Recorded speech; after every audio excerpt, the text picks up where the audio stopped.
अस्सलामुअलैकुम dear students. तो आज के इस लेक्चर में एक्सरसाइज 6.3 मैं इसका क्वेश्चन नंबर 2 सॉल्व करवाऊंगी। अच्छा बच्चों, इससे प्रीवियस लेक्चर में मैंने इसी एक्सरसाइज 6.3 का क्वेश्चन नंबर 1 करवाया था, जिसमें आप लोगों के बहुत अच्छे कमेंट्स आ रहे थे कि मैम जल्दी इसका क्वेश्चन नंबर 2 करवाएं, हमें बहुत अच्छी समझ आ गई है। तो थैंक यू सो मच बच्चों, लेक्चर को पूरा देखिएगा, कंप्लीट डिटेल के साथ समझाती हूँ। चैप्टर 5 की तीनों एक्सरसाइजेज मैंने कंप्लीट करवा दी हैं और इस चैप्टर 6 की 6.1 कंप्लीट करवा दी है 6.2, और इसके अलावा मैंने इसके बाद चैप्टर 8 उसका कंप्लीट सोल्यूशन भी अपलोड कर दिया है। चैनल को सब्सक्राइब, वीडियो को लाइक कर दीजिएगा बच्चों। आज हम करेंगे इसका क्वेश्चन नंबर 2। क्वेश्चन नंबर 2 के टोटल 6 पार्ट्स हैं, 1 बाय 1 इसके 6 पार्ट्स को सोल्व करेंगे। अब बच्चों देखें, यहाँ पे इस क्वेश्चन के अंदर ये कहा गया है find the value of N. N की वैल्यू फाइंड करनी है, तमाम पार्ट्स के लिए हमने एन की वैल्यू ही फाइंड करनी है। अब यहाँ पे हम एक फार्मूला यूज़ करेंगे। ये फार्मूला हमने इससे पहले क्वेश्चन 1 में भी यूज़ किया था। एन कम्बिनेशन आर किसके इक्वल होता है? N combination N minus R के। आप लोगों को याद होगा क्वेश्चन नंबर 1 में भी हमने 1-2 पार्ट्स में ये वाला फार्मूला अप्लाई किया था। तो इस फार्मूला की हेल्प से हम इसके ये शुरू वाले 3 से 4 पार्ट्स हैं, इनको सिंप्लीफाई कर लेंगे। तो इससे ये होगा कि इसको सोल्व करना आसान हो जाएगा। वैसे इसमें कम्बिनेशन का फार्मूला दोनों साइड्स पे अप्लाई करें तब भी एन की वैल्यू आ जाती है, लेकिन उससे थोड़ा सा लेंथी हो जाता है, इससे थोड़ा सी शॉर्ट फॉर्म बन जाती है। तो देखें बच्चों, अब हम इसको स्टार्ट करते हैं। एन कम्बिनेशन 5, इसको मैंने एज इट इज़ लिख लिया, और इसको क्या लिख सकते हैं इसके हिसाब से। अगर ये एन कम्बिनेशन आर है तो ये क्या है? N minus R. आपको पता है कि यहाँ पे वैल्यू आर की होती है, ऊपर एन की होती है, तो इसको हम लिख सकते हैं N minus 8 by applying this. साथ आपने इस तरह से ये फार्मूला मेंशन कर देना और इधर इसको अप्लाई कर देना। अगर हम यहाँ पे अब देखें, कंपेयर करें, तो एन एन के इक्वल है, तो 5 किसके इक्वल है? N minus R. जिस तरह इसमें आर किसके इक्वल है? एन माइनस आर के इक्वल है। तो बाय कंपेयरिंग हम कह सकते हैं कि 5 किसके इक्वल है? एन माइनस 8 के। क्योंकि यहाँ से हमने एन की वैल्यू फाइंड करनी है, तो इस माइनस 8 को इस साइड पे ले आए, माइनस 8 इस साइड पे आके क्या हो जाएगा? प्लस 8, और यहाँ पे क्या रह जाएगा? एन रह जाएगा।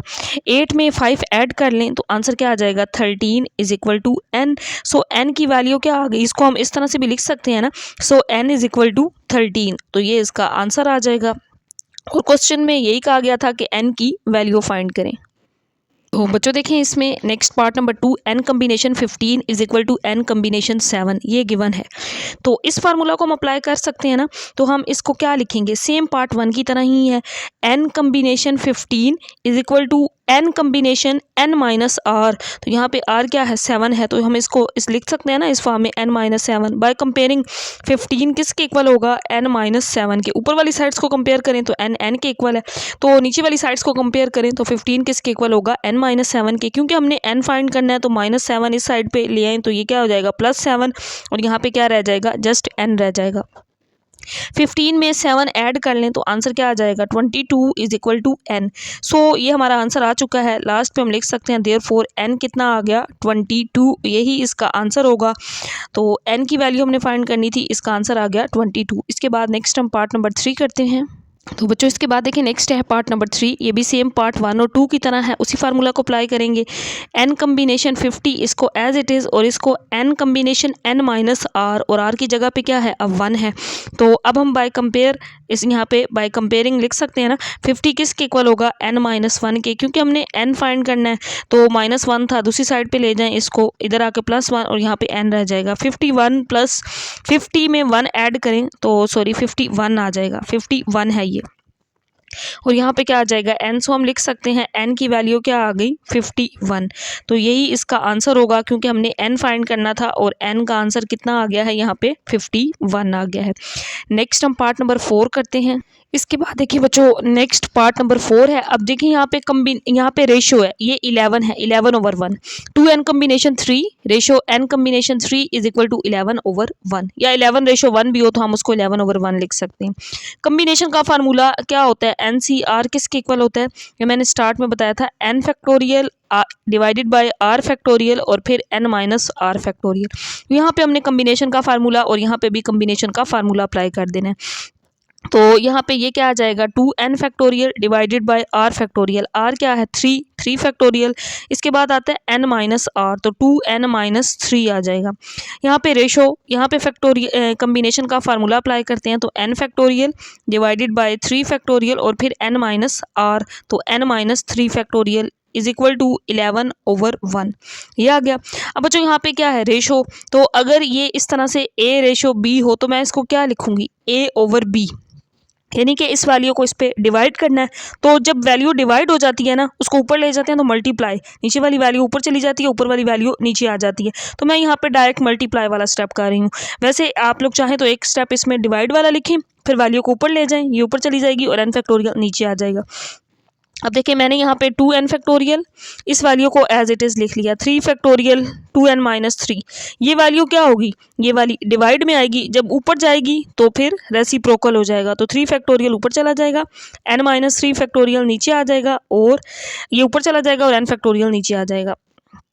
अब देखिए बच्चों यहाँ पे मेन कॉन्सेप्ट है जहाँ पे ये अब हमने देखना है कि हमने इसको आगे किस तरह से हल करना है। देखिए 3 फैक्टोरियल से कैंसल आउट हो गया, 2n फैक्टोरियल है, 2n से अगली टर्म क्या होगी 2n minus 1, 2n minus 2, 2n minus 3, नीचे 2n माइनस 3 है तो हमने इसको यहाँ तक लिखना है। n माइनस 3 की अगली टर्म अगर मैं देखूँ तो n माइनस 4, वो तो नीचे नहीं है ना, मतलब इसको एज इट इज़ रखना है। लेकिन अगर n फैक्टोरियल को देखें तो इसकी अगली टर्म क्या है n minus 1, n minus 2, n minus 3 आता है इसमें, तो इसको n माइनस 3 तक लिखेंगे क्योंकि ऊपर n माइनस 3 है। तो अब हम इसको एक्सपेंड करते हैं, 2n की अगली टर्म क्या होगी 2n माइनस 1, 2n माइनस 2 और इससे अगली टर्म 2n माइनस 3 फैक्टोरियल। तो यहाँ तक कि इसको लिखेंगे, क्यों, क्योंकि नीचे क्या है 2n माइनस 3 फैक्टोरियल है, यहाँ तक इस वजह से हमने इसको एक्सपेंड किया। फिर मल्टीप्लाई, यहाँ पे n माइनस 3 को एज इट इज़ लिख लेंगे और यहाँ पे n फैक्टोरियल को एक्सपेंड करेंगे। इसकी रीज़न मैंने आपको बताई है क्योंकि ऊपर n माइनस 3 है तो n माइनस 3 तक, n माइनस 1, n माइनस 2 और n माइनस 3 फैक्टोरियल। और ये सारा काम हम 6.1 से करते आए हैं बच्चों। आप लोगों को अब ये चीज़ क्लियर हो चुकी होगी कि हम ये कैसे कर रहे होते हैं, ऊपर वाली वैल्यू को देख के एक्सपेंड करते हैं। अगर नीचे वाली टर्म एक्सपेंड हो रही है ऊपर वाली फॉर्म बननी चाहिए। ये इससे कैंसिल आउट हो गया 2n minus 3, n minus 3, n minus 3 से कैंसिल आउट, ये n इस n से कैंसिल आउट, तो बाकी यहाँ पे क्या रह गया 2n माइनस 1। तो बच्चों यहाँ से अगर हम 2 कॉमन ले लें n माइनस 1 तो वो इससे कैंसिल आउट हो सकता है। तो अब हम इसमें से भी 2 कॉमन ले लेते हैं, बाकी क्या रह जाएगा n माइनस 1 यहाँ पे, तो अब ये वैल्यू रह गई, यहाँ पे मल्टीप्लाई 1 रह गया, यहाँ पे n माइनस 1 और n माइनस 2 रह गया। कैंसिल आउट होने के बाद यही वैल्यूज़ रह गई थी n माइनस 1, फिर इस n माइनस 1 से कैंसिल आउट हो गया, 2 2s are 4 into 2n minus 1 और डिवाइड में क्या रह गया जस्ट n माइनस 2 रह गया 11/1। तो बच्चों यहाँ पे हमने n फाइंड करना है। अब हम इसको क्रॉस मल्टीप्लाई कर देते हैं, 4 2s आर 8, 4 1s आर 4, तो ये वैल्यू इधर मल्टीप्लाई है इसके साथ मल्टीप्लाई, तो 11 इंटू n माइनस 2 आ जाएगा। तो इसको मल्टीप्लाई कर दें अंदर तो ये आ जाएगा 11n माइनस 22, 11 2s आर क्या हो जाएगा 22। तो बच्चों ये देखिए थोड़ी सी यहाँ मैंने पेज टर्न किया है ताकि आप लोगों को क्लियर नज़र आ जाए। 8n minus 4, 11n minus 22। इसके बाद मैं नेक्स्ट पेज पे यहाँ से n वाली वैल्यूज़ को इकट्ठा करूँगी और फिर कांस्टेंट को इसको इकट्ठा करके n फाइंड करेंगे। तो मैं इस लास्ट को दोबारा लिखती हूँ नेक्स्ट पेज पे, फिर हम यहाँ से n की वैल्यू फाइंड करते हैं। तो देखिए बच्चों अब n वाली वैल्यूज़ को एक साइड पे, ये -4, ये -22 था, इसको इस साइड पे ले आए +22 हो जाएगा, +8n था, इसको इस साइड पे ले आए तो ये -8n हो जाएगा। 22 में से 4 माइनस करें 18, 11 में से 8 माइनस करें तो 3n, क्योंकि हमने n फाइंड करना है तो n क्या आ जाएगा 18/3, 3 मल्टीप्लाई था n के साथ इधर आकर डिवाइड, 3 6 आर 18, सो n की वैल्यू क्या आ जाएगी 6। तो यही हमारा बेसिकली क्वेश्चन था कि find the value of n, तो n की वैल्यू हमने फाइंड कर ली है। इसके बाद नेक्स्ट हम इसका पार्ट नंबर 5 सोल्व करते हैं, वो भी सेम इसी तरह पार्ट 4 की तरह है और वेरी वेरी इंपॉर्टेंट पार्ट है। तो देखें डियर स्टूडेंट्स, इसके बाद नेक्स्ट है part number 5, very important part है क्योंकि ये थोड़ा सा बाकियों से लास्ट पे जाके थोड़ा सा चेंज होगा, अभी आपको समझ आ जाएगी। हम स्टार्ट करते हैं, वेरी इंपॉर्टेंट पार्ट है। कम्बिनेशन का फार्मूला हमने अप्लाई करना है। कम्बिनेशन का फार्मूला आप लोगों को पता है, n कम्बिनेशन r किसके इक्वल होता है n factorial r factorial n minus r factorial. तो यहाँ पे इस पर भी अप्लाई करते हैं और इस पर भी, तो ये क्या आ जाएगा n फैक्टोरियल 6 फैक्टोरियल फिर n माइनस 6, क्योंकि अब r की जगह पे 6 था और यहाँ बल्कि रेशो है, रेशो का साइन, तो यहाँ पे n माइनस 3 फैक्टोरियल आ जाएगा। अब यहाँ पे r फैक्टोरियल फिर r क्या है 3, फिर n माइनस r, तो n माइनस 3 माइनस 3 हो जाएगा क्योंकि r की जगह पे 3 था, इज इक्वल टू 33/4। अब हम रेशो को डिवाइड में ले जाते हैं, तो जो यहाँ पे ये n factorial 6 factorial n minus 6 factorial. इसको मैंने एज इट इज़, ये वैल्यू जब डिवाइड में आएगी तो फिर ऊपर आएगी, मल्टीप्लाई में चेंज हो जाएगी। तो ये 3 फैक्टोरियल ऊपर चला जाएगा और 3 ये क्या हो जाएगा, n minus 6 factorial divided bye n minus 3 factorial. और यहाँ पे इस रेशो को डिवाइड में लिख सकते हैं 33/4। रेशो को हमने डिवाइड में चेंज कर दिया। अब बच्चों देखें, हमने क्या करना है कि इसको अब ओपन करना है फैक्टोरियल्स को। तो n माइनस 6 फैक्टोरियल तो इस n माइनस 6 फैक्टोरियल से कैंसिल आउट हो जाएगा। यहाँ पे n और यहाँ n माइनस 3 है। अगर मैं n को ओपन करूँ तो ये क्या बनेगा, n minus 1, n minus 2, n minus 3। इसको तो ओपन नहीं करेंगे क्योंकि आगे n माइनस 4, n माइनस 5 वो तो हमें नहीं चाहिए यहाँ पे कहीं भी। हमने इस n को एक्सपेंड कर लेना है। तो n को क्या लिख सकते हैं, n minus 1, n minus 2, n minus 3 तक लिखेंगे क्योंकि यहाँ पे क्या है 3 फैक्टोरियल। और यहाँ पे ऊपर 3 है तो इस 6 को कहाँ तक लिखेंगे, 3 फैक्टोरियल तक। 6, 5, 4 और इसके बाद बाकी 3, 2, 1 जिसको मैंने 3 फैक्टोरियल लिख दिया। मल्टीप्लाई 3 फैक्टोरियल और यहाँ पे n माइनस 3 फैक्टोरियल रह गया। और यहाँ पे बचा क्या था, 33/4। इसको एज इट इज़ लिख लिया। अब इसमें देखें तो 3 factorial cancel out, n minus 3 factorial से कैंसिल आउट हो गया। बाकी वैल्यूज़ को लिख लेते हैं। बाकी यहाँ पे क्या रह गया, n माइनस 1, n माइनस 2 ये रह गया। और यहाँ पे रह गया 6, 5, 4 इज इक्वल टू 33/4। अब हम इसको क्रॉस मल्टीप्लाई करते हैं। या देखें दोनों साइड्स पे 4 है ना, 4 भी कैंसिल आउट कर दें। बाकी वैल्यूज़ को क्रॉस मल्टीप्लाई कर दें तो यहाँ पे अब 1 रह गया। तो इसके साथ तो यही वैल्यू आएगी। यहाँ पे क्या आएगा, n माइनस 1, n माइनस 2। और ये वाली वैल्यूज़ जो हैं 6 और 5 ये किसके साथ मल्टीप्लाई हो जाएंगी, 33 के साथ। 33 मल्टीप्लाई 6 मल्टीप्लाई 5 इसको मैंने लिख दिया। अब देखिए यहाँ पे बच्चों 33 को मैं क्या लिख सकती हूँ, 11 मल्टीप्लाई 3 लिख सकती हूँ 33। 6 को क्या लिख सकती हूँ, 3 2s आर 6 होता है, लिख सकते हैं। क्योंकि यहाँ से n हमने कंपेयर करना है जिस तरह हमने 6.2 में किया था, 6.1 में भी इस तरह का हमने क्वेश्चन किया था। तो 11 3s आर 33, 3 2s आर 6। मैंने इसके जो फैक्टर्स बनते थे वो फैक्टर्स बना लिए। अब हम इसको देखते हैं क्या लिख सकते हैं हम, 11 के बाद क्या आता है, 10 आता है ना, मल्टीप्लाई। तो मैं इन दो नंबर्स को ले लेती हूँ, 5 2s आर 10, 10 के बाद क्या आता है 9। इन दोनों को मल्टीप्लाई करें तो 3 3s आर 9। तो ये हमने इस तरह से क्यों लिखी हैं, ताकि n की वैल्यू यहाँ से हम इजीली कंपेयर कर सकें। अब मैं अगर यहाँ पे बच्चों कंपेयर करूँ तो अगर मैं यहाँ पे कंपेयर करूँ n किसके इक्वल आ रहा है, 11 के। अगर मैं n माइनस 1 को लिखूँ 10 के इक्वल, सेकंड वैल्यू को कंपेयर करूँ तब भी n की वैल्यू 11 ही आ रही है। अगर मैं तीसरी को कंपेयर करूँ n minus 2 is equal to 9, तब भी -2 दूसरी साइड पे जाके प्लस होना है, 9 और 2 11 बन जाना है। तो इन तीनों के लिए n की वैल्यू 11 ही बन रही है। तो सो हम लिख सकते हैं बाय कंपेयरिंग n किसके इक्वल आ जाएगा, n 11 के इक्वल आ जाएगा। ये 11 है, यहाँ पे n की वैल्यू 11 है। ये इसके ऊपर थोड़ी सी इस तरह से लाइन लग गई है, ये 11 n किसके इक्वल आ गया, 11 के इक्वल। अगर n माइनस 1, वैसे मैं साइड पे बता देती हूँ, n माइनस 1 को अगर हम कंपेयर करें ये 10 के इक्वल होगा, -1 दूसरी साइड पे जाके +1 होगा, तब भी n की वैल्यू बच्चों 11 ही आएगी।